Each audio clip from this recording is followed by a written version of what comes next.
Ready?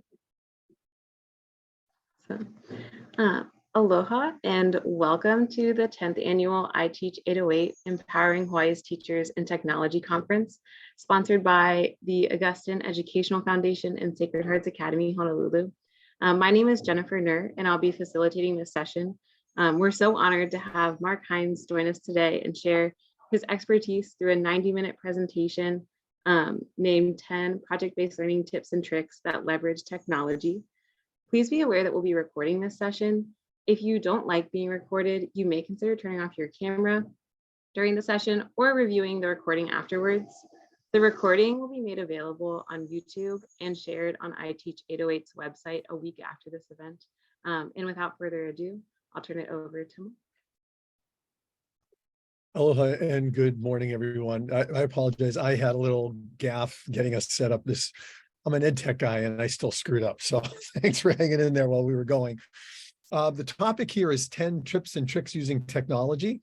And so let's just get started with this, because this is, if we think about trying to share 10 technology tricks in 90 minutes, we're not going to do deep dives into these. So I want to forewarn you that this topic, which is about how can we use technologies, whether we're teaching virtually, hybrid, even in person, but leveraging the technologies as a part of PBL, there's a lot here to dive into, and I favored on the side of giving you lots of resources.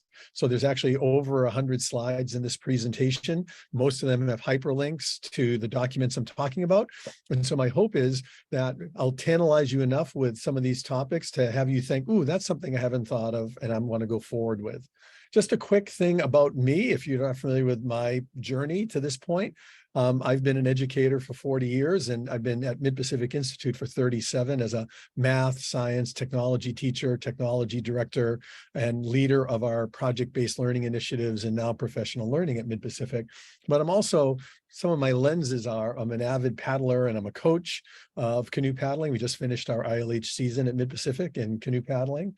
I am a lover of not just cooking, but the science of cooking. So I love resources that show, like I'm a really big fan of Kenji Alt Lopez, who talks about the science of cooking, if you're familiar with his YouTube channel. And I'm an education research nerd, like whether it's educational technology or just, the current research on what we know from cognitive science about what engages learners and the roles of everything from affective aspects of learning. So all of that's kind of wrapped into this conversation. I'm going to put a link in the chat for you right now. That's the PDF version of this presentation. So you're welcome to scan along with me if you want. Let me know if that works. If anyone clicks on that link, I think I've enabled it. So all of the embedded links in this presentation are available for you. That's also in the spreadsheet that was shared with you that has links to all the presentations in the document. And we're already late here, so I want to get us started. So I'm going to just keep moving here. So I want to just start with the premise of this is all about PBL. So I want to give you just a quick little 5-minute presentation to focus our attention around. I'm not just talking about educational technology in all settings. I'm really interested in the application of how, when we do really powerful project-based learning, technology becomes an enabler, an amplifier, an opportunity for differentiation. So John Spencer, if you're not familiar with his website, if you click on this link, you can go and it'll take you to his YouTube channel. Makes some really wonderful 5 to 10-minute videos on instructional practices. He works with pre-service and teachers that have already been in practice, and he creates lots of wonderful resources. So I want you to kind of gear you up here. Can I check? Is that working? Can you hear that okay? Oh, you know what? I didn't think. I'm going to stop for a second here. I realized I haven't done a presentation virtually in almost a year. So I realized I'm going to stop sharing for a second here, because when I shared, I didn't share my audio, and I need to do that. So give me 1 second here. Share sound. That would have been good to click on, would it? Here, let's try that again. So I'm going to ask you to give me a thumbs up this time if that now works. I was a combination of shy and Sorry nerdy. about that. My whole goal was to remain invisible. I had one friend, this kid named Matt. We were 2 nerds in a pod. And fortunately for me, he had perfect attendance until one day he didn't. He was sick, and it wasn't a big deal, but I stood in the cafeteria looking out at the sea of students, hoping someone would invite me over, but it didn't happen. I hid in the boys' restroom for the next 20 but it had worked. I was invisible. But not to Mrs. Smoot or Mr. Darrow. They knew me. They knew I cared about social justice and baseball and history, and so they invited me to do a History Day project. And although it was fun, it was also terrifying. I had to plan my entire project and track my own progress. I had to figure out what questions to ask and where to find the answer. I had to narrow down the topic to something I cared about. In this case, Jackie Robinson and the integration of baseball. I wrote letters to newspapers and made phone calls to former players. I remember picking up the phone, my hands trembling as I read aloud my pre-recorded script and waited for the stranger to respond. I eventually worked on a slide presentation. That's when the most nerve-wracking moment occurred. I sat in a radio studio and I heard the script that I had just recorded, and I hated it. I'm not doing it, I said. But Mrs. Smoot looked me in the eyes and said, when you hide your voice, you rob the world of your creativity. And so I continued. I went ahead and I shared it with my class. And then I entered the district competition and the state competition and eventually went to Washington, D.C. And although I didn't realize it at the time, Mrs. Smoot was why I became an educator. This project helped me grow into a creative thinker and problem solver. And that experience is why I ultimately embraced project-based learning as a teacher. Now I want to point something out. Project-based learning is different from simply a traditional classroom project. Project-based learning involves learning through projects rather than doing culminating projects. It involves student choice in design. Here's the parts that you want to pay attention to think about how the tools support this. It includes student inquiry rather than pre-planned questions. It includes peer and self-assessment rather than only relying on teacher assessment. And it includes student ownership of the process rather than just teacher ownership of the process. The Buck Institute identifies the following 7 project design elements. Number 1, challenging problem or question. It has to start with something that truly engages students to solve a problem. Number 2, sustained inquiry. They needed the time to ask questions and explore the answers and engage in meaningful research. Number 3, authentic. It has to feel real to the students and tie into an actual context. Number 4, student voice and choice. They need to be the ones designing the entire project the entire time. Number 5, reflection. There needs to be frequent reflection along with a final reflection at the end. Number 6, critique and revision. Students need to engage in peer critique and constant iterative revision. And number 7, public product. They need to launch their work to an authentic audience. Now note that project-based learning can work in tandem with other pedagogical models such as inquiry-based learning, design thinking, and problem-based learning.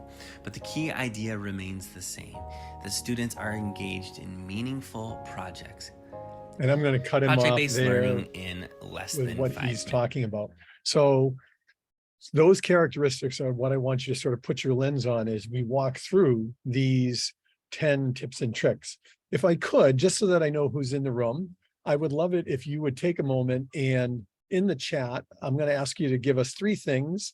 One is tell us your name and your school. So I know we've got, I see Katie and Kent in there, as well as our friends, Lauren, and I'm blanking on your name already. I know I was in the room with you earlier. I teach Sacred Hearts, but I know you're there. But would you please just 3 things. What is your name and school? What's the grade level or subject area focus?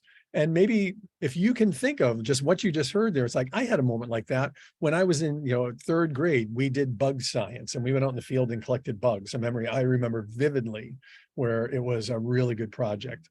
Could you take a minute and I'm going to ask you to kind of put that in there for us so that just so I know who's here and what your lens is a little. And I'm going to do a lot of checking with you over the course of the next hour and 10 minutes or so about how familiar you are with this. We'll spend time specifically with tools that are maybe less familiar to you. So if you've got a higher degree of knowledge of these, we won't spend 8 minutes on each one. We might spend 4 on one and 10 on another. So thank you, Jennifer. I appreciate that. love the topics. They lend themselves to some of the things we're going to talk about here really well. So that's awesome. And Kent, if you get a chance, put it in there. I just love to see what, what your lens is as well, so I can kind of shape that. But let's go forward here, because this is again going to be kind of a mad dash through, and it's intentional on my part, but you can go back to any of these things that sort of grab your attention and think, oh, I want to explore more with that. And I think some of these will lend themselves quite nicely to the topic, at least for what you've got. So I've got some science fair and I've got some horticulture. Great, Kent. So there's some balance here of humanities and STEM in what we're going to talk about. These are the 10 tips, tools, tricks that we're going to talk about. And so I'll put these up at the end again. Not all these may be the ones you want, but we're only going to spend 6 to 8 minutes on each one. So if that one's not right for you, by the time you think, well, what's the next one? Maybe that one will be right for you. So let's dive in with your permission. We're going to take a short break at the 5-minute mark. I love that. And that's the thing, there's something authentic, right, about Katie, what you put in there about how that looked, and how that, well, not Katie, what that looked like when you go into the field, right? Whether it's going and doing bug science or going to a museum and actually having a role to play. Those are things that you think about as you look at these moments. So the first tool that I want to talk about here is the use of interactive technology-based whiteboards and the kinds of ways that they facilitate collaboration, which is a significant component of project-based learning. So there's a few here that I just want to point out to you, and I'm going to ask in the chat, a lot of this we're going to do in the mode of the old idea of like fist to 5. Fist is not familiar with it at all. 5 is, I've used that so much I can do it without even thinking about it. So just to get a sense where our understanding of these tools are, I do have on this slide deck for many of these tools, the research that underlies why they're so effective in teaching. So these are just a few articles that talk about the role, whether it's in mathematics or in different subject areas, how you can use tools like interactive whiteboards and concept mapping, digital tools that allow students to collaborate, share ideas, build knowledge, show their understanding in really good depth. And when we're designing these, because these are all digital tools, so there's some aspect of being virtual, whether it's when they go home and you're asking them to continue, or you're using them in class because they have a one-to-one program, or you've got kids that are doing some of these things virtually. The key thing here about active learning is it's this idea that they have to be engaged in the process of dialogue or debate, knowledge construction, problem solving, things that are pushing them up, Bloom's taxonomy. So again, just a quick review, right? Most of traditional education, my learning experience in most of my classes when I was in school was on the bottom half of Bloom's taxonomy. We were asked to recall facts, or we were asked to just think about explaining a concept, define this term.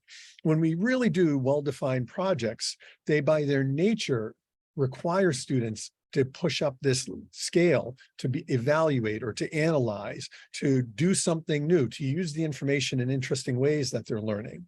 And so the tools that I'm giving you today are designed to have students do that work. And I've used all these tools at one point or another in my own project-based learning class over the last 10 years that these tools were available.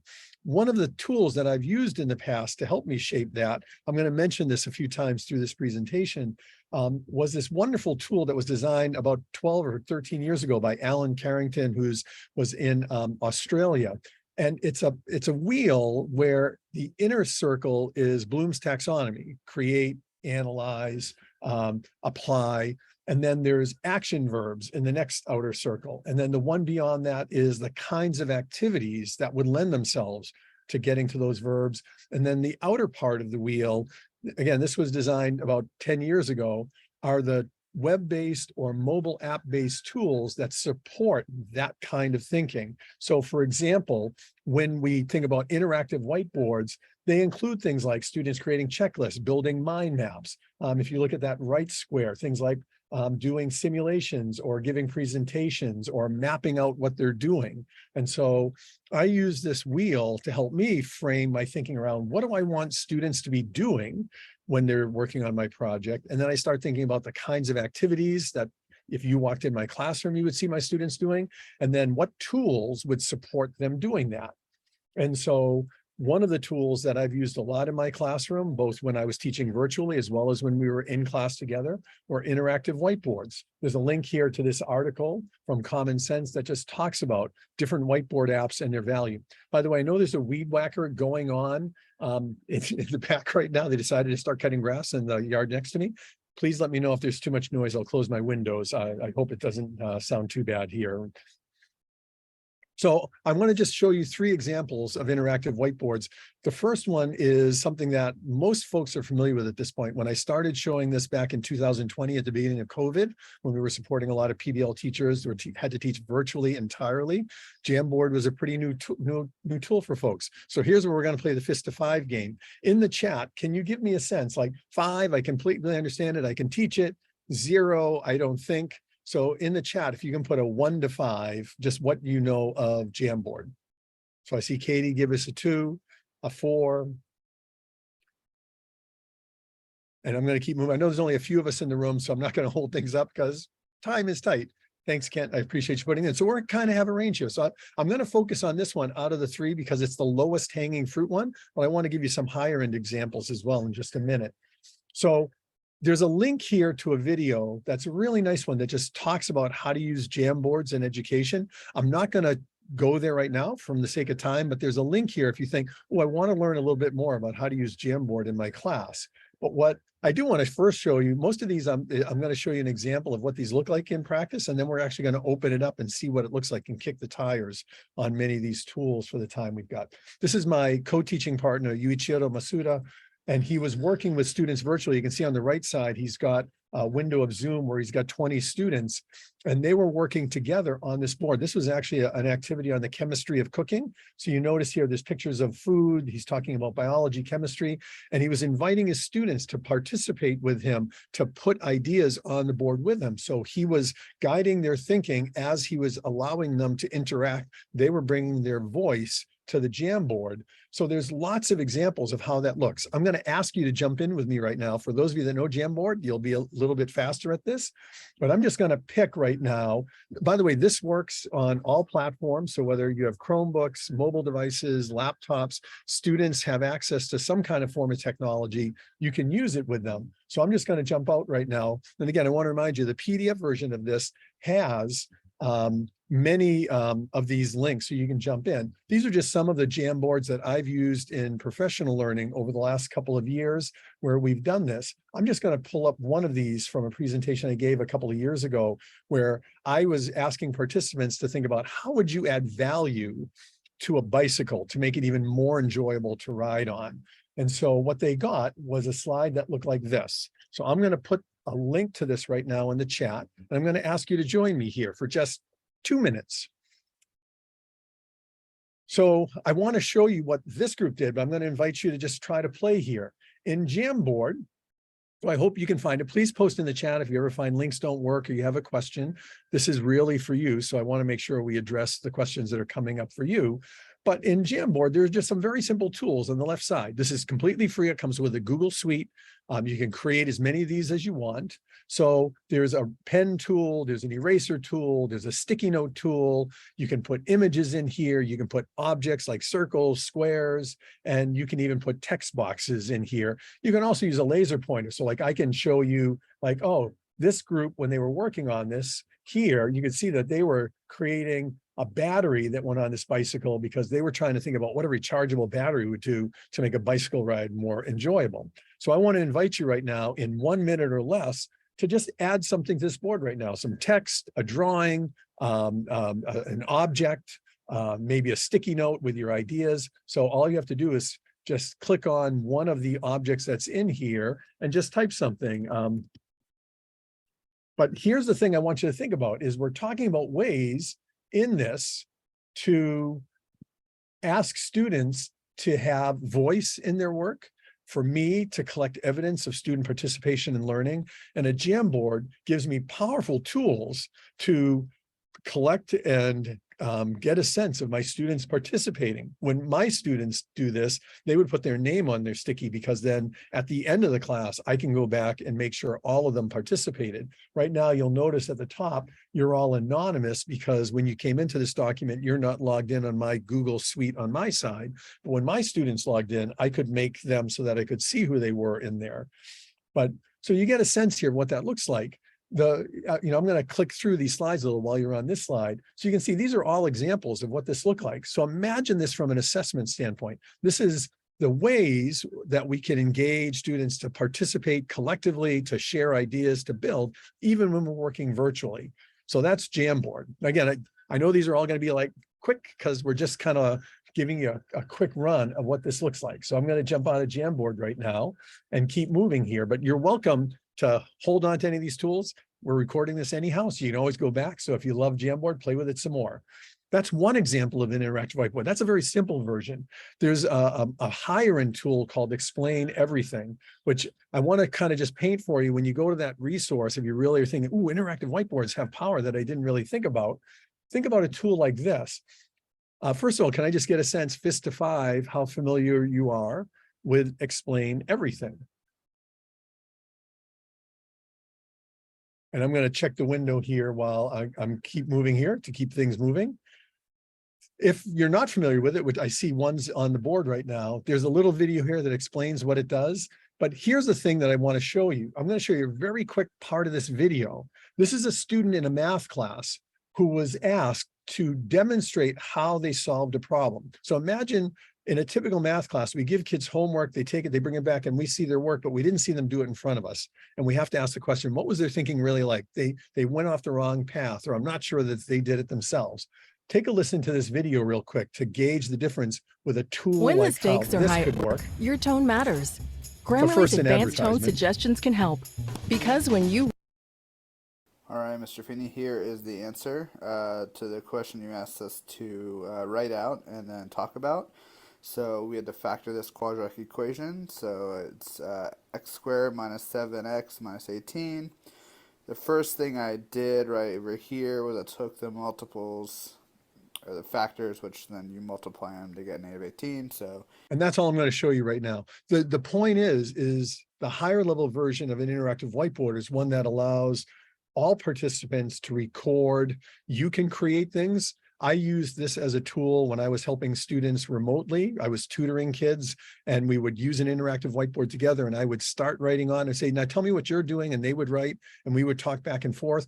Learners can record their work real time as they're working on it to show what they know. So this interactive whiteboard becomes a powerful way to give every student an opportunity to create and show what they know. And it's not just for mathematics, obviously. You can use this for just about any resource.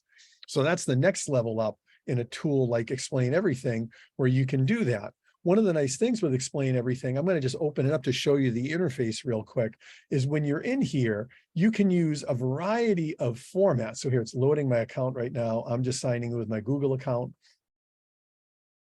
Here, sign in with Google, sorry.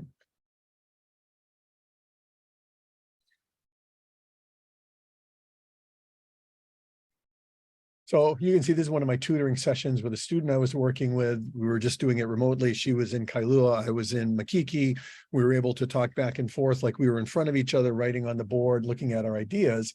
But one of the cool things with this is they have all kinds of templates. So you can, you could have kids storyboard, you could put concept maps up. There's a variety of formats that you can throw into a tool like this so that there's presets so that the students can build off of something. So that's what makes it a really powerful tool to have students interact and show you what they know. There's a recent article from this gentleman, Herman Fink, that has a whole bunch of other mind mapping tools and drawing tools that you can think about.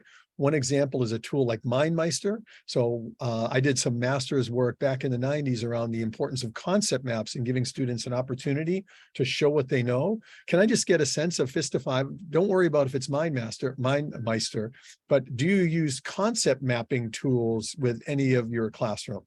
Katie, you asked if Explain Everything is free. It's free for the first 3 whiteboards, and then you have to pay for the remaining ones. So for me, I just kept resetting the boards. We did have for a while at our school, a school account. So during COVID, where teachers could use it. For that's why things like you poke and choose, that one above here, the resources I gave you like this, you can go and find ones that are free that you can take a look at. So I see a 1 from MindMeister. Again, short video here if you want to take a look to get a better sense of what it does. I just want to show you an example of student work. So here's a student that was working on mapping out a history essay. And so they started branching into what are the main areas of the essay you need to write. So think of this as a conceptual way of creating more than just a linear sort of, here's the things I need to write about. So the student is able to interact and put those on there, much like the interactive whiteboards we saw earlier. Tools like MindMeister and others allow multiple groups to coordinate. So I've used this when I've had teams, and each of them is assigned a part of maybe storyboarding out a video that they want to make. And so they're all accountable for part of the video, and I can look at the mind map that the team drew and create and how they created that. Again, I don't have time to, because we're in time for short, but you can see when you do this, there's different template designs that you can use, like just, random ones that's more like an org chart, linear top to bottom, ones that are right aligned like that. They show you examples. So going in and playing might give you a sense of, this tool could really be useful for me to give my students an opportunity to strategize, to show what they know. So that's tip 1, interactive whiteboards and mind mapping software. That's powerful tools to support PBL and the kinds of activities that are student-centered. Second one I want to share with you right now is just the use of image and video. These are digital tools that we take for granted, and yet there's such a powerful set of ways of doing that. So I'm going to just mention 7 strategies for this second tip that are ways that you can think about using image and video for student-centered learning. One of the things that I'm a science teacher by training, but you can use these in all domains of learning, is this idea of discrepant events, something where the students think they have a naive idea of the way the world works, or of a view of history, or of what writing looks like, whatever topic we're talking about. And then we give them something that confounds, it pushes against their internal naive understanding. So I want to show you this video real quick. It's only less than a minute long. And the question for my students would be, explain to me what just happened here. So here, take a look at this video. It's 20 seconds long.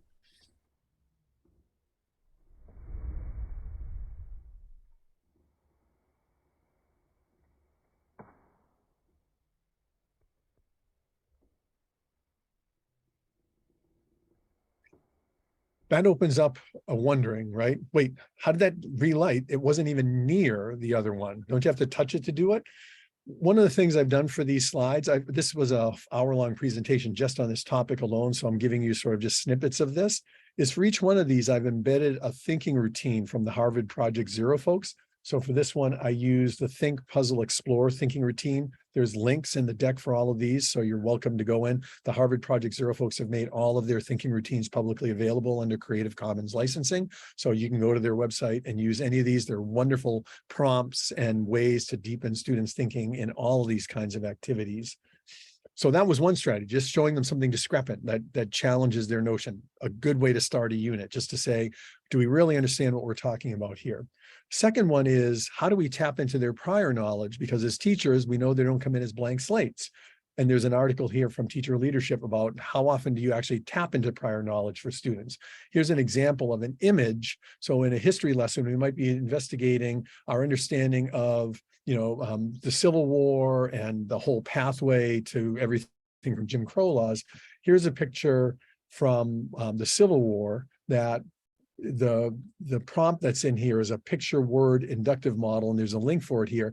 The students essentially explore, what do I think I know about the Civil War? What does this image either confirm or questions I have in what I see here? What is this telling me about my prior understanding of what I know? So something like just a single image can start as a provocation for students to challenge their thinking. Third strategy we can use with video and image is reaching consensus. So I am a lover of games and puzzles. My students know that. I post things all over the classroom all year long. This is something that I loved when I was a kid. In the back of the Highlights magazine, they would have these zoomed in photos, and you had to figure out, what is this an image of? And so these are images of 3 objects. Do we know what they are? And so there's another kind of thinking routine that's embedded in here called think, pair, share. But that idea of like, when I talk to a partner, students will oftentimes think they know something, they turn and talk to someone, it's like, oh yeah, that's right. Actually, so that idea of sort of talking and reaching consensus, how to express their ideas, can be done with image to challenge their notions of what they think they know, maybe what they need to know. Fourth strategy with video and images is just the idea of building in curiosity and wonder.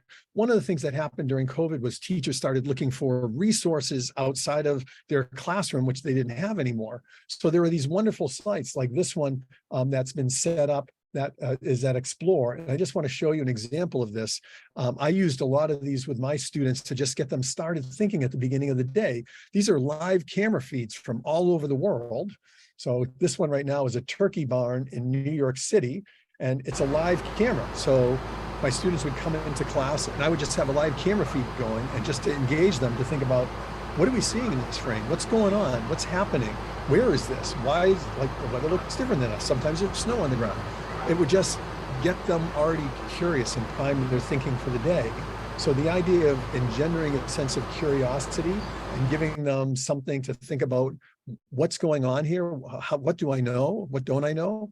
There was a bear cave. There's all kinds of interesting ones that we would go and visit to see how that might engage us. And we use the routine see, think, wonder for this one. Another example of how we can use video and image is the idea of comparing and contrasting. So I love this image. I'm an astronomy nerd by nature. I've always been interested in space. On the left is Edwin Hubble at the telescope that I think this is at Mount Wilson Observatory that he used to look at how to, that basically gave the idea of the Big Bang. And on the right side is a modern observatory. This is actually on the Big Island. I can't remember if this is the James Clerk. I'm not sure which one this is. It may be Subaru. But the question is, here's 100 years apart, these images were taken. What do we see about the same? What do we see that's different in these photos? How does this connect to what I think about astronomy and the ways astronomers collect information? And what do we need to know to understand these images better?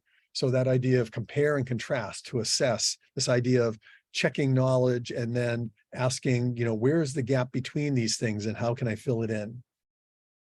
Another way we can use video and images to broaden our cultural perspective. There was this wonderful article in The Guardian that was an image photo library of families around the world with a week's worth of food in front of them and how much it cost. So the image on the left is from Sudan. That's the food that they have for the week. Up on the top right-hand side is Ecuador, and on the bottom side, a family in North Carolina.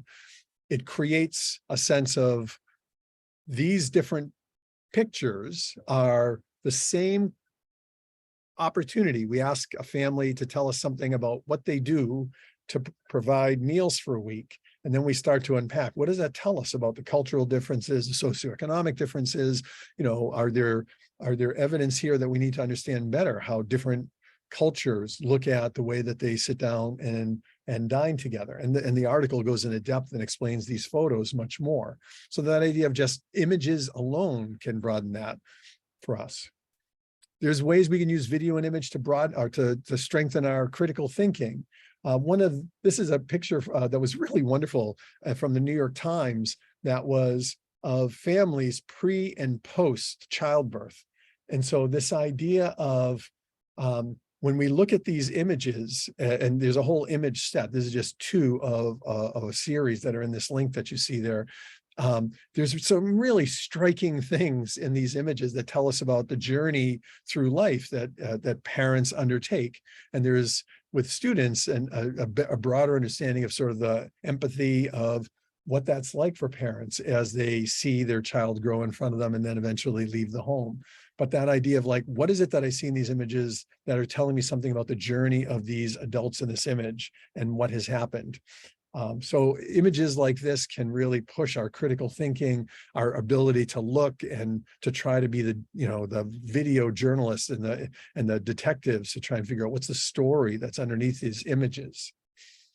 I've given you a link here. If you want to go deeper into these topics, Curtis Bonk has done 20 years of research on the best practices using digital tools in education, and particularly with moderating and mediating online learning and virtual learning.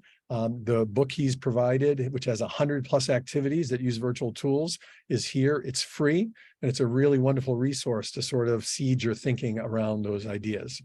So here we are at 10:39. I'm already like 10 minutes behind in schedule here. So we're going to pick up the pace, believe it or not, in this next set of ones. But I want to just give you a sense of these tools. So that was tool number 2, images and videos. Tool number 3, or tip number 3, is this idea of how can we use digital storytelling as a means to use technology to strengthen projects. I want to show you just part of a video. I can't show you the whole one for the sake of time, but during COVID, one of my colleagues, Calais McDonald, had an 8th grade class that was focused on digital storytelling, and then COVID hit. And this is the journey of that digital storytelling class. So I'm going to just play you about the first half. And if you find this video intriguing, it's about 8 minutes long. You can follow up. All the links are embedded. So here. So about 2 years ago, we started a social emotional learning program here at Mid-Pacific. We asked our teachers to fully integrate it into their classrooms. It's been an initiative for a number of years to really look at social and emotional learning, not just in the context of math or English. How can we teach social and emotional learning across the middle school? How can we help our kids be more empathetic? How do we help our students understand each other better? It's not a one-day-a-week class that kids go to, but it's infused into the instructional program. Remember I was telling you guys about the project? We're going to interview either parents or grandparents. Digital storytelling is the course that I teach. It's an elective for 7th and 8th graders in middle school. This is the assignment. We're going to start on Listen Up interviews during Thanksgiving weekend. I call it Listen Up, and it's about interviewing a generation or 2 generations above them. We're going to develop a story and have an opportunity to have this shared experience. So I want you to think about who you would like to interview. We start from the basics. We talk about the importance of email etiquette. You need to request an interview, and then how do you follow up? Or calling someone on the phone to ask a question. Those are adult life skills. And then next step, we come up with interview questions. So the video walks you through the process that she did to build digital storytelling into her work. And I would argue you can do digital storytelling in any curricular topic with the focus and the kind of question about what story do we want to tell. I wanted to show you very quick the end and how that plays out. Because if you remember, one of the things that John Spencer in the video said is a public display of work is a powerful part of project-based learning.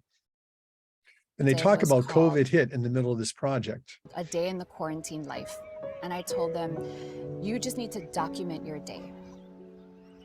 And as the quarantine continued, these stories started taking on more meaning, not just for the students, but I think also for the families. One student chose his dad, who's a doctor. He decided, instead of a day in my life, I'm going to do a day in my dad's life. This is Patrick Murray. He is my father, and he works at Kapiolani and Queens Hospital as an orthopedic surgeon.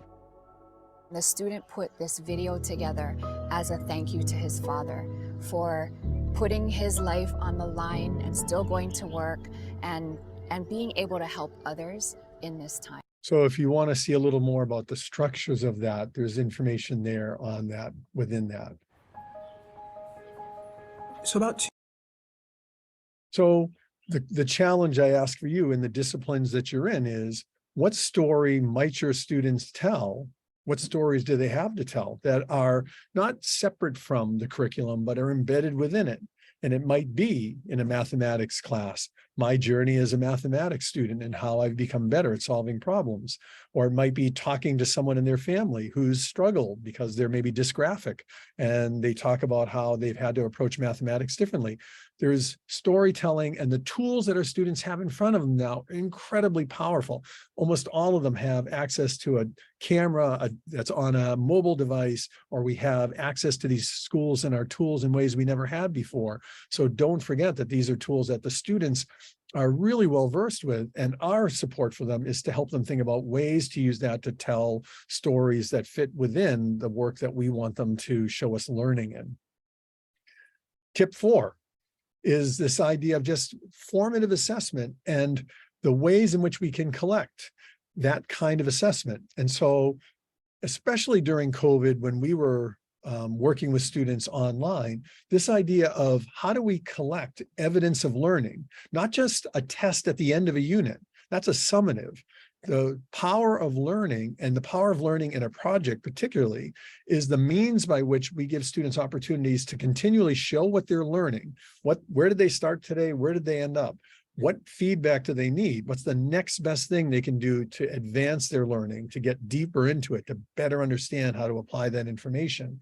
And so the idea of these being non-summative, the idea that these are means to collect and give feedback, have been shown through research to be the most powerful way to support learning, because the minute we take the grade off the work, the students can step into taking risks and not being sure if they know it and being more vulnerable, because the minute that there's a value put on it, then students tend to withdraw. And the only kids that raise their hands in class are the ones who know the answer because they want the strokes, and everyone else just is mute.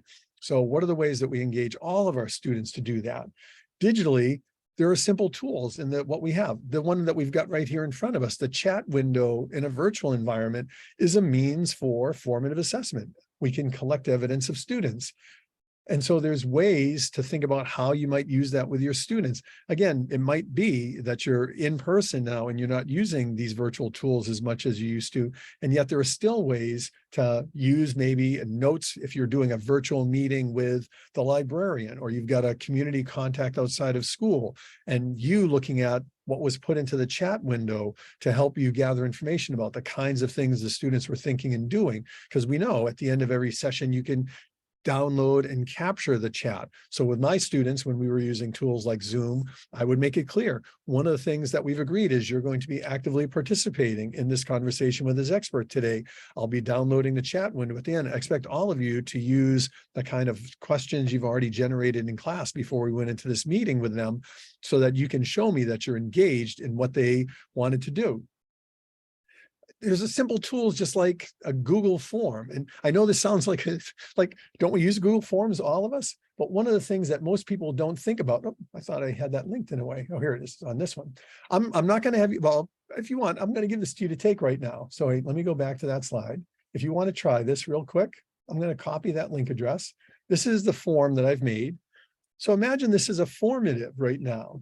So this is just 3 quick questions. What makes charge move in a circuit? What's the correct measure of this graduated cylinder? And how are you feeling? So these are just 3 different kinds of questions you might ask. The thing that I've got as a teacher in my set is I can look at the responses coming in real time. So as my students are answering this question, this will update real time. So I can show them as we're answering, oh, it looks like we have some disagreements around what's the correct number of significant figures on that graduated cylinder, or our confidence level right now seems to be a little bit low.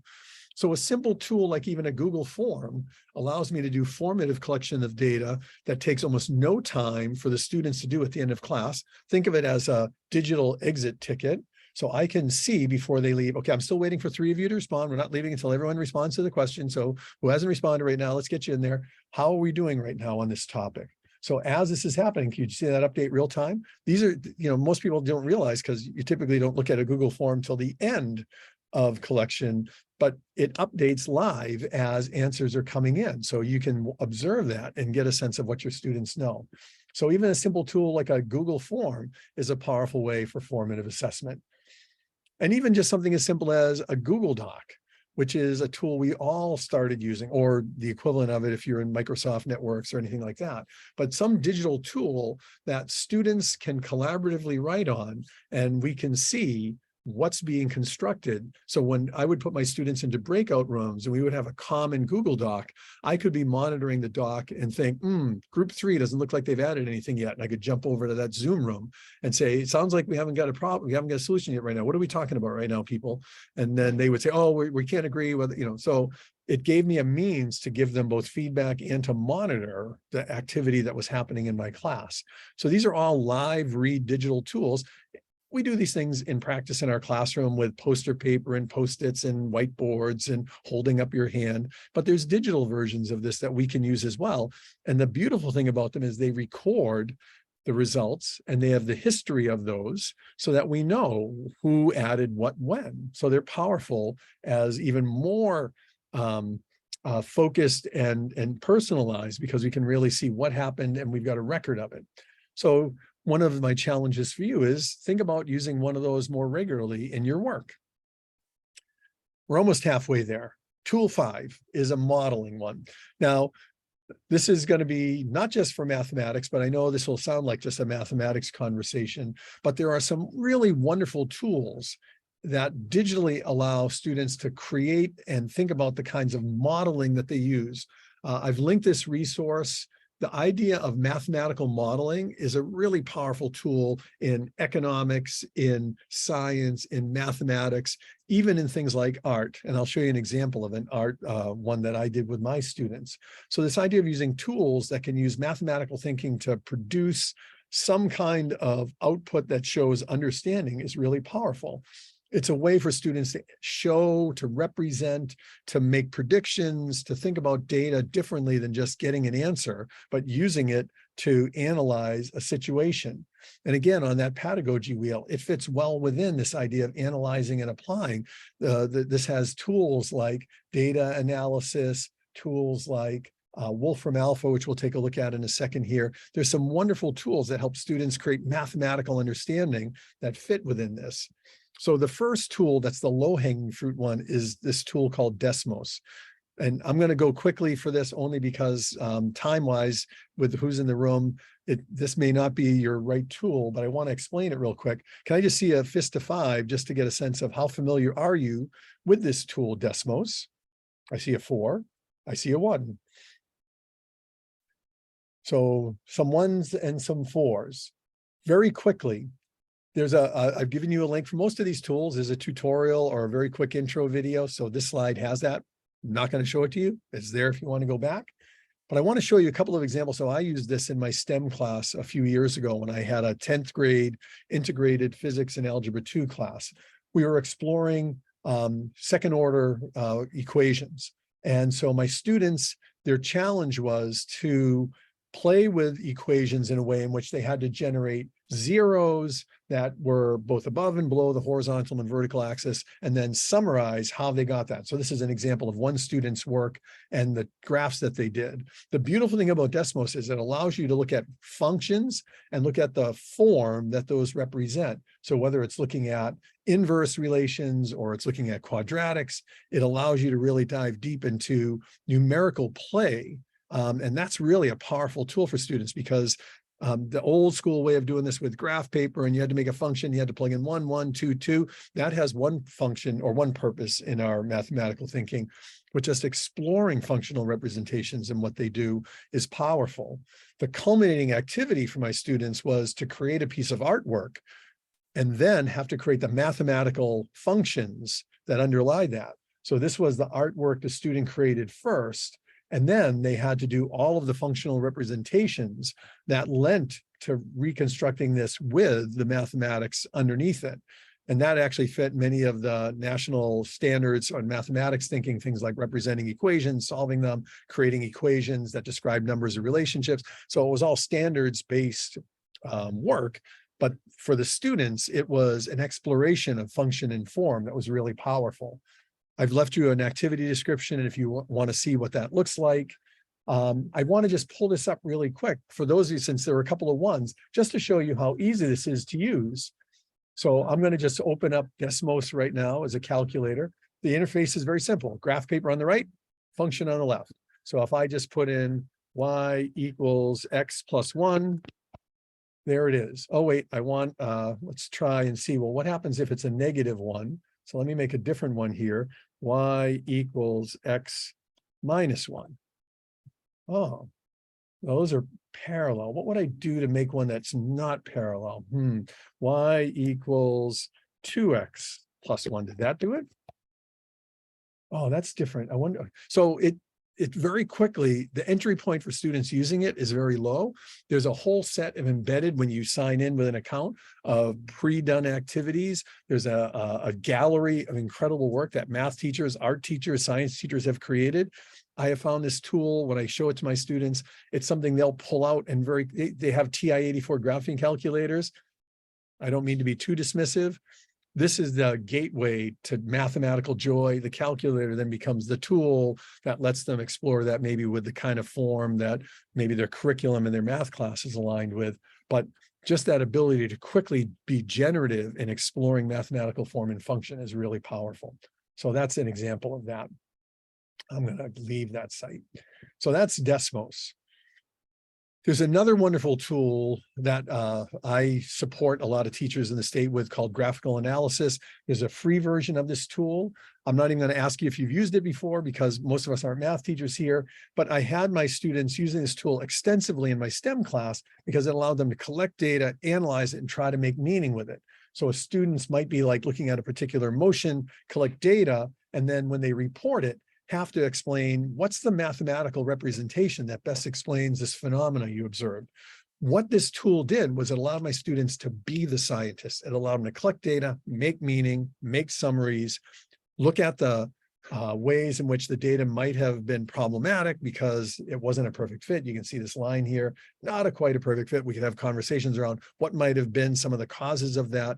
As a tool, it's really powerful. Vernier has made a free version of this for teachers.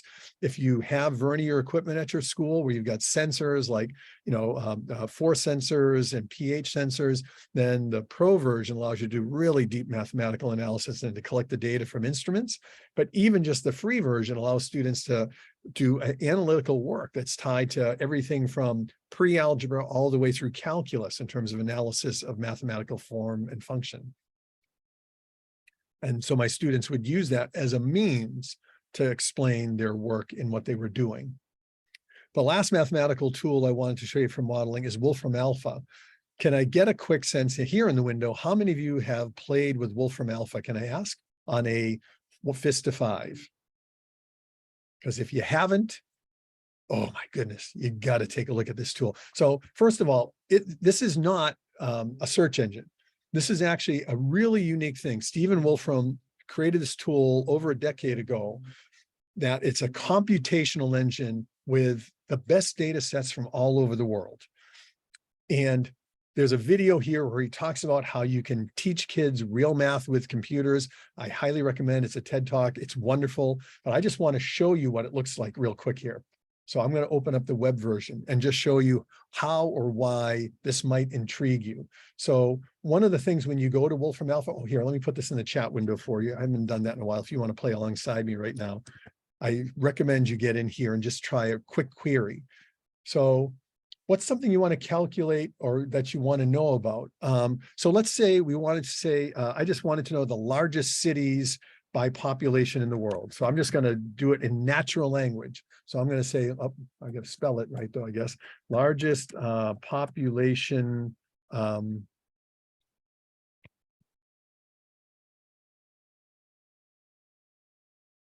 So I'm just going to type that in and just see what it comes up with. So it first tells me what it thinks I asked. So it says, I think you're looking for the largest cities by population. So here's the data. This is amazing because Wolfram Alpha has taken the time to have the most updated versions of databases from climate, population, UN statistics, just about any data you can imagine in the world. You can see some of the related queries. What's the deepest lake in the world? What's the highest mountain? But if you go to the examples, it gives you a broader sense of how you can use this. So in mathematics and science and technology, since we've got some humanities teachers here, what might we do with arts and media? So here's some examples. Explore films, get information about the movie Goodfellas. Compare TV shows, the Flintstones versus the Simpsons. Compare the networks, ABC, NBC. Get information about the KISS by Rodin. This is not just a mathematical database. This is anything that can be quantifiable is extremely powerful. And to set students loose on doing an inquiry in this, how many calories are in an Oreo? Like there's just anything you can think of that would have some representational mathematical underlying to it is in here. It's really remarkable. And the examples give you really clear insight. So depending upon your discipline, I encourage you to go in. Again, when you go into just the root level, there's a place in here where it says examples. And by doing that, you can look into any discipline, in household science and think, what are the drug categories for caffeine? Or, what's the moon phase? One of the things that you might do is you could ask it something like, what has been the temperature in Honolulu, Hawaii, historically on July 15th for the last 100 years? And it will show you a chart. Because maybe we're interested in investigating, is the climate really changing? What does it look like if we look at one day over 100 years? Anything like that is queryable, questionable. You can ask it in the database. So it's really powerful. I encourage you to think about that. That's a powerful digital tool to support student-driven learning. We're halfway there, although we're more than halfway there. We've only got a half an hour left. Can I take a quick wondering, can we keep moving forward? Does anyone need a break? We're going to go through the next 5 tools a little bit even quicker, so at least I can show you what's there. If no one puts in the chat, give us a break, I'm going to continue. Because I know we've been blasting. I see a thumbs up. We're going to keep moving then. When we think about project-based learning, there's a really significant component about how we involve outside of our classroom. And this little graphic here, I'll explain in just a second, but this idea of where can we use technology to support our desire to connect to the community. So just a quick comment about the role of that. There's so much involved when we get students outside of just us as the teacher being the font of knowledge or the resources maybe in front of them, textbooks or digital books or whatever they've got in our classroom, that we get them not just outside their self, but connected to their family, to their campus. There's a whole series of concentric circles of interaction that we might encourage. And so the importance of that is by taking kids into the real world, and in this case, we're going to talk about how to do that digitally or ways you might consider doing that. You're bringing a real sense of authenticity, because the standard traditional question in every classroom is, when are we ever going to use this, or why does this matter? Well, when we make the connection to the real world, it gives the students an anchor about why that's important. So some of that deals with an opportunity to integrate, because it shows that it cuts across many places where the kids might exist. Maybe we're talking about the mathematics of parabolas, and we go out and look at a basketball court and how the basketball moves. And then we interview basketball players about their shot. We analyze some data from it. Or maybe it's the students having an inquiry about social justice, and we talk to individuals in the community that are involved with that, but it also involves architecture and city planning. There's an integrative nature to going into the community, because people in the community don't think of themselves as just, oh, I'm just a math person. They're solving problems that are complex and multifaceted. So it gives students that work. So there's 3 kinds of community interaction that we think about. There's something where we do something with an organization. There's something where we take a cause and we run with it. Or maybe it's just us creating awareness about this. So I want to show you a few examples of this just really quickly, and how it looks digitally or using technology as a means to do this.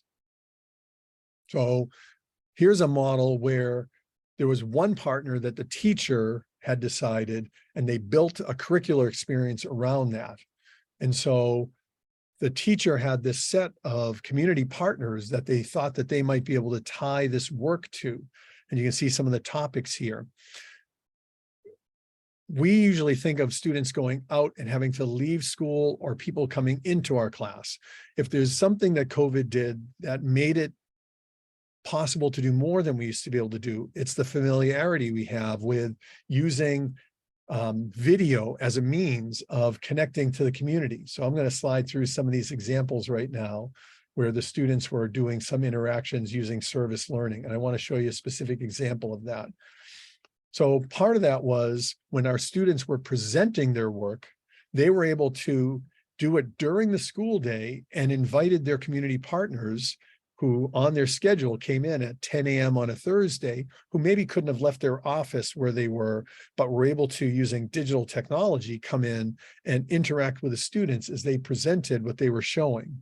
Or it might have been a case where, and I'm just kind of sliding through a few of these examples of some of that project work, the students were connecting with mentors that were facilitating their learning through interactions in group work. So the students had maybe 3 or 4 different mentors, and they would break into Zoom rooms. So these are technologies now that most community partners have access to that probably wouldn't have thought of it prior to COVID, but now it's become a really commonplace. It also expands our opportunity to do that because we can connect to maybe an expert on the mainland who wasn't available to us in the past. And now we're able to say, can we set up a connection between you and my students? What's your schedule? How does it fit within ours? And it's really amazing how often with a proper focus, so whether it's contributing to the work a community partner needs and showing them what you're doing, or it's helping them do an awareness of what that is, that community connection is really powerful. So there's more examples here,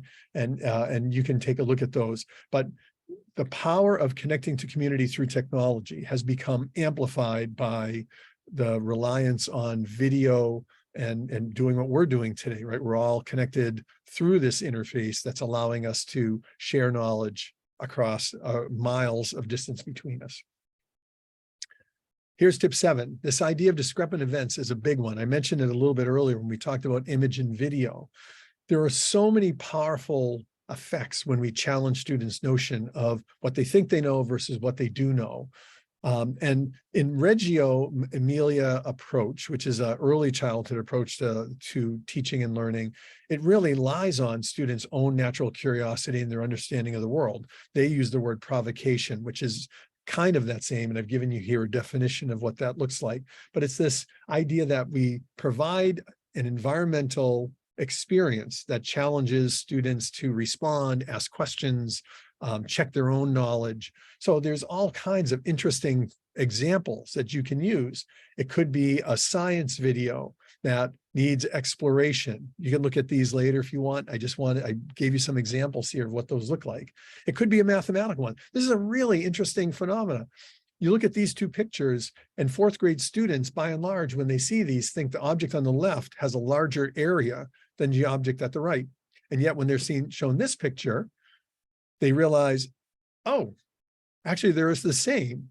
And so it engenders a conversation around how do we make decisions around what the size of things or their area? How do we break things into pieces in ways that allow us to more correctly make decisions around what's bigger than something else?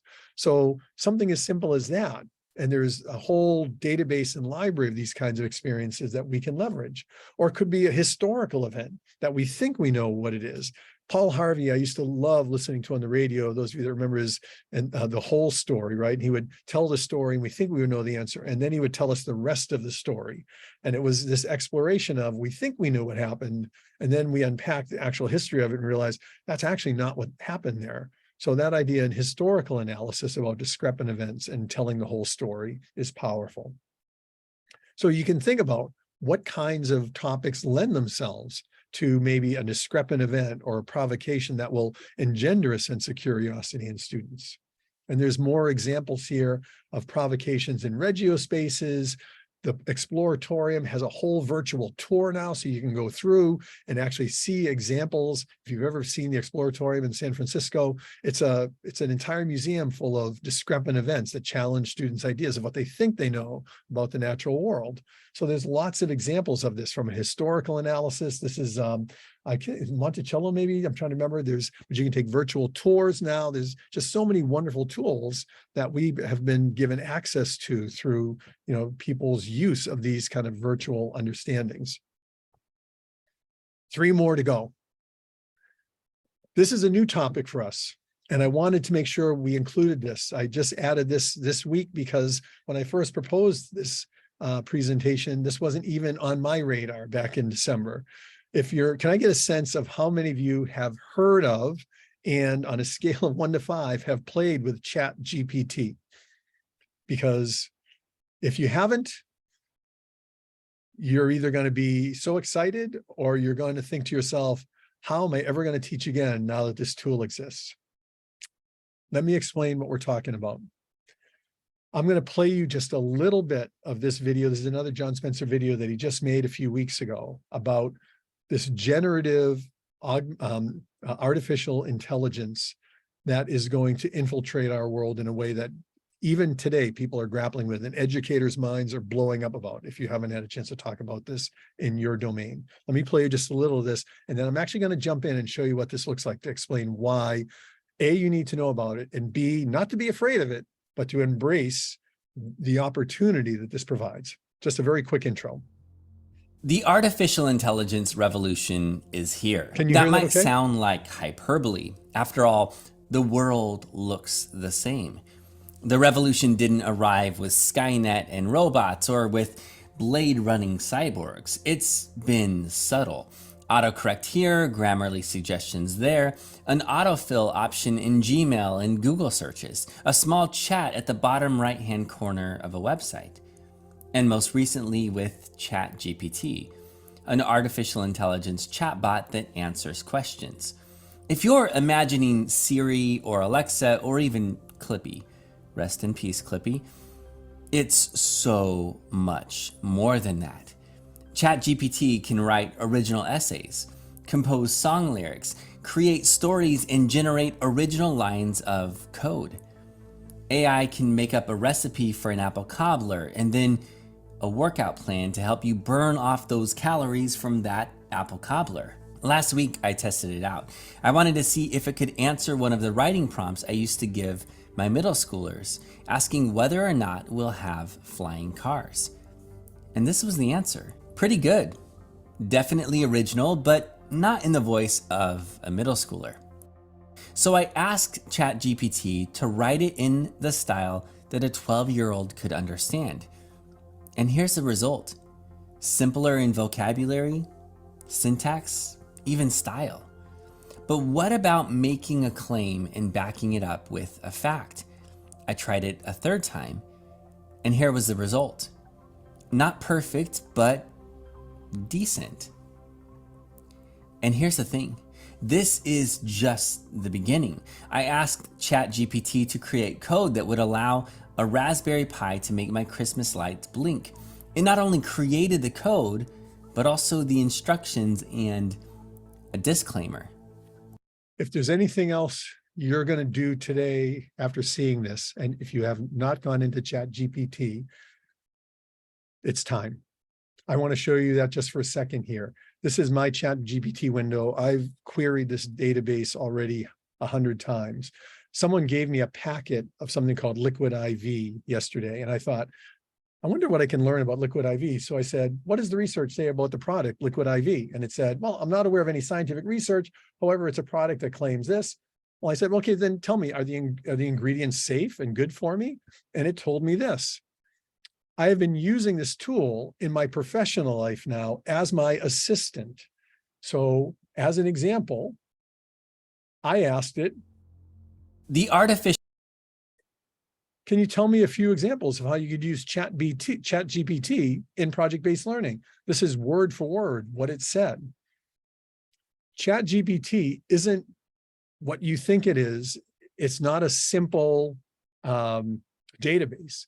We've been using tools like this forever. When the internet came out, everyone's mind blew up because now all of a sudden information was accessible. We could Google something like, I need to know what temperature is it in Beijing right now. But what ChatGPT does, it takes natural language interface and it responds in natural language. And let me give you just one example of that. So I'm going to create a new chat in ChatGPT. Let's see if this works for us. Sometimes it gets overwhelmed because so many people are trying it right now. I need a recipe for chicken for tonight. And I only have onions, garlic, and zucchini.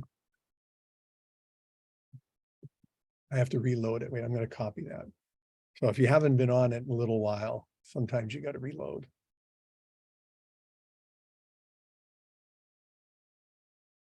Good. It's open. Let's try that again.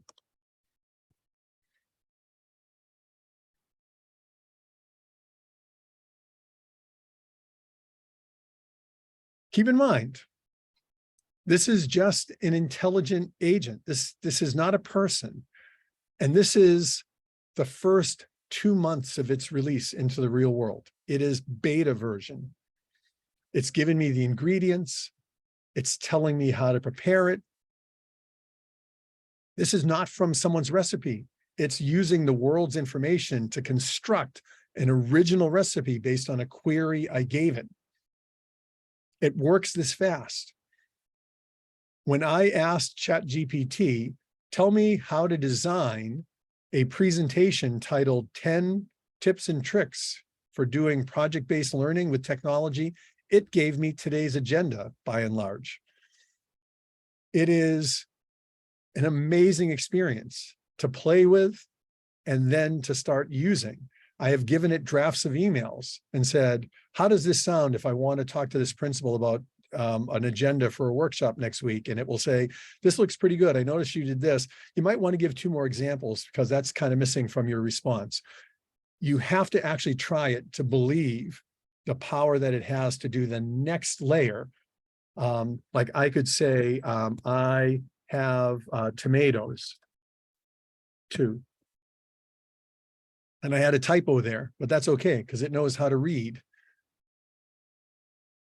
typos and errors and make the decisions around that. You get the, like, I can play with this all day and keep saying, okay, but I want it to also be for 4 people. Oh, it turns out I don't have chicken, I have shrimp. It's a conversational AI. It's just transformational.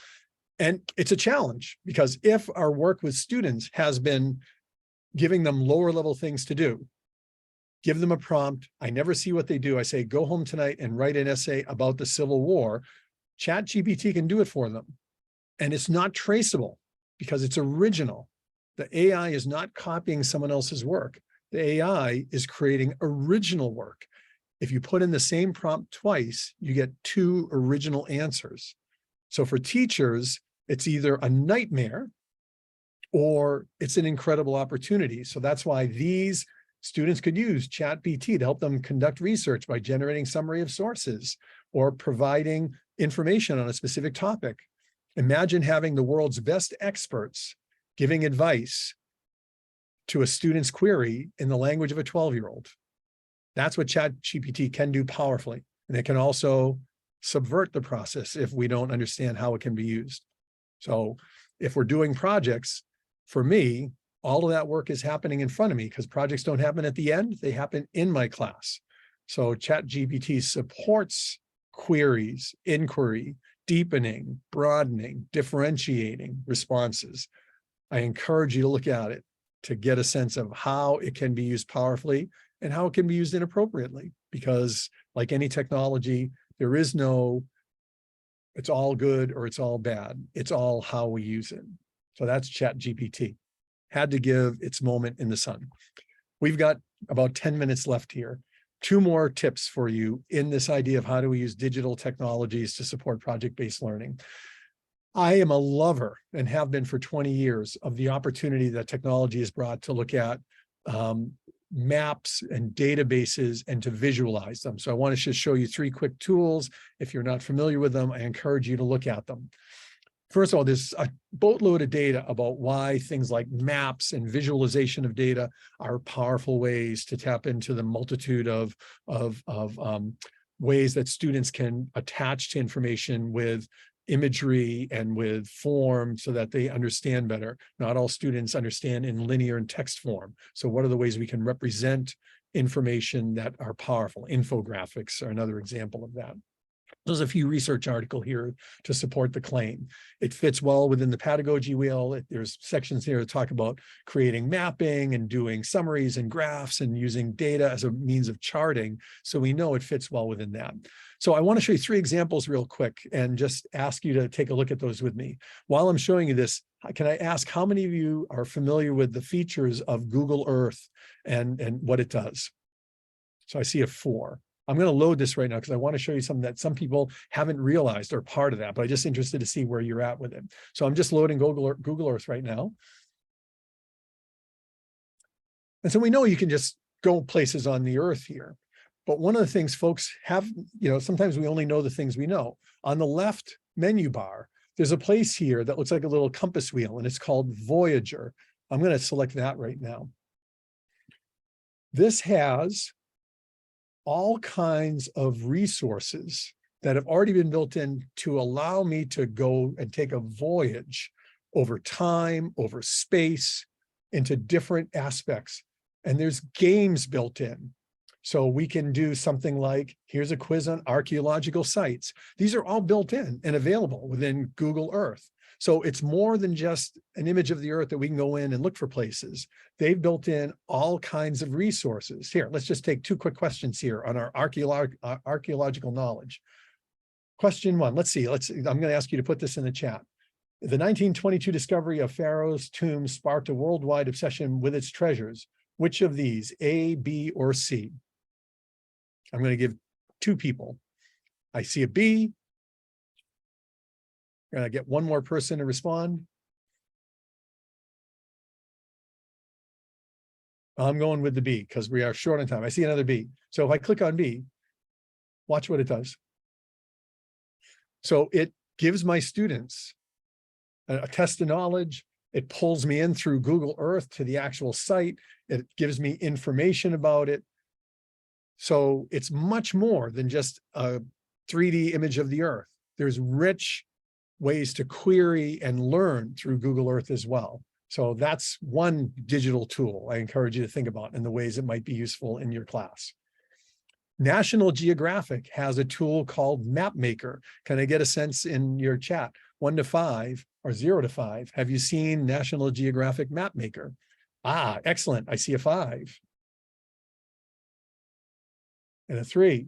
So as a tool, when you go there, it has, again, a lot of the same rich content. When you go to MapMaker, it's not just maps. It's a whole set of resources and educational approaches to using maps at all grade levels. And so when you can go into the resources library to look at the curated maps. And so here they've got all broken down by things like elevation, population density. So it's already curated for you. Someone's done some of the work to make it easier to go in. Look at the last 30 days of earthquakes and shape intensities. So if you haven't played with MapMaker in a while, go take a look at those resources. It's really powerful.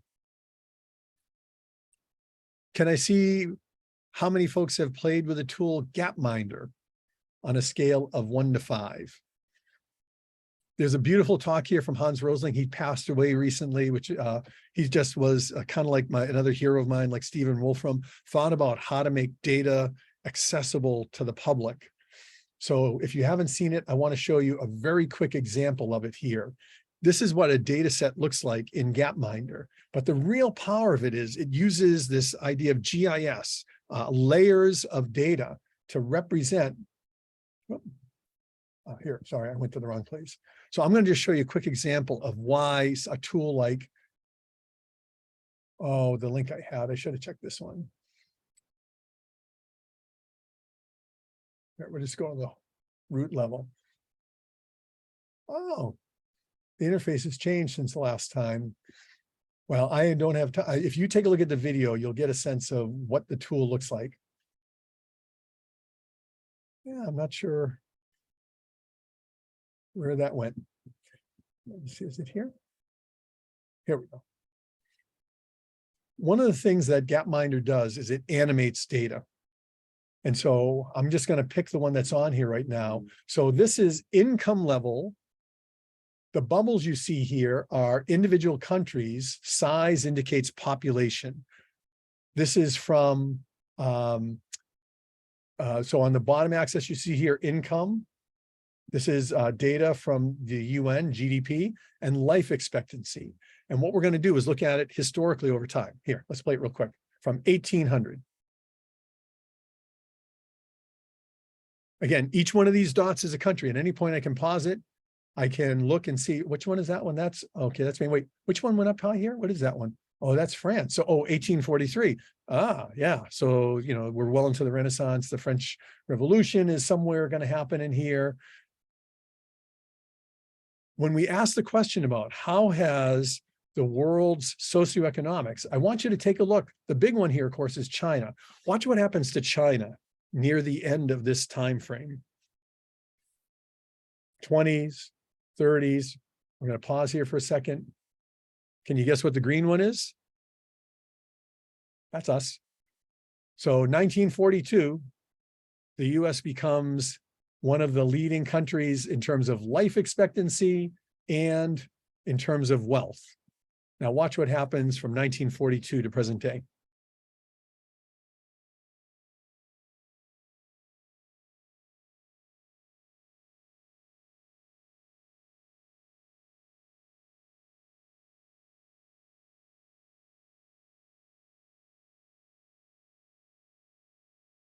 There's a lot to unpack in what you just saw, but the point I want to make with this is anyone that looks at this and thinks things have gotten worse needs to see this graph. Historically, more people are living longer and with more wealth than ever before. That's a true statement because the data backs it up when you see it. And sure, there are countries like the Congo, and notice, oh, if I'm talking to my students, what do the blue countries represent? That's Africa as a nation. So why is Africa here, Asia and sub-Asia here, and Europe and America here? What's happened in the world that's causing that? And what does that tell us? So you can take any data set. So if I click here on this little arrow where it says life expectancy, I can pull up hundreds of data sets on work. What kinds of things does it have for work? Unemployment or employment by sector. Let's look at agricultural workers over time. Let's look at this over time. It's an incredible visualization tool to support inquiries about the way data and how we can represent it over time. So that's Gapminder. And if you really want to get deep into this, a tool like Esri and the tool ArcGIS, amongst others, has built a whole set of tools for educators that are free now that allow students to explore and create maps of the world with the many layers of data that they have so that you can create, this was one that I went to almost daily during COVID. They had a dashboard that showed the deaths count by country updated daily so that you could get a sense of where outbreaks are happening and what was going on. But beyond that, they have a whole set of tools. The entire data set for Honolulu is made available at this website. Everything from manhole covers to plots of land to where the next Pizza Hut is going to be located is part of this key that you can use. They've created a GIS database that's publicly accessible, and you can choose the layers, population statistics, socioeconomics, everything. It's amazing. So I encourage you to look. There's some resources here to do that. We're on our last tool. If you haven't tried in a while to think about the use of video to capture student voice, a tool like video blogging is powerful. And so a tool, there used to be a wider range of these tools. In the last 3 or 4 years, Flipgrid, or they're now just called Flip, they kind of changed their name, is now available as a means. One of the things we know is students don't learn in the moment. They learn by reflecting on the moment. And so a tool that gives students an opportunity to express their understanding and enables their ability to share and comment on each other's thinking is the extra sauce that sometimes is missing from students learning through experience. A tool like Flipgrid, which has the ability, I've given you some research articles here about why it's such an important part of adding student voice to your classroom. There's the reviews of sort of how it works. There's information embedded in here about the use of it, about how to create one. But the short version of it is you can create a prompt and then ask students to create no more than 90-second recording of them responding to the prompt. Again, it does require them having a mobile device that has a camera. But in most of our classrooms now, we either have Chromebooks, mobile devices, laptops, or the students have their own mobile devices. The access to this kind of media has become so universal. That's not the bar for most people. It's just navigating, how might I use this tool? So There's ways you can create prompts. You can moderate. Only your students can see it. They can only comment once. They can comment on each other's. They can't see each other's. There's a variety of ways of setting this up so you can use it in a variety of scenarios. They can be selfie types and videos. You can see there's just all kinds of wonderful aspects of this interface that make them powerful. And there's a step-by-step guide available on their website if you want to learn more. So we don't have time to play. Let's review. This has been a mad dash through 10 technologies and many layers. You've probably seen 30 different tools in this last 90 minutes, but we talked about whiteboards. We talked about images and video, digital storytelling, how to use formative collection to help support learning, how to do simulation and modeling using tools like Desmos, the role of community, how discrepant events are a means to engender curiosity and wonder, the role that AI is going to play in not just today, but into our future, the ways interactive maps and databases and video blogging can become a more significant part of supporting projects. So the slide deck is available on the iTeach 808 sheet site, so you can take a look and look at any of these tools. My contact information is somewhere on there. If I didn't put it on there, I should be as a presenter. You can reach out to me if any of these things you have curiosity about. I've led workshops on all of these tools individually at some point over the last 10 years and would love to talk more about anyone that wants to see it. And it's 11:30, which means we're out of time.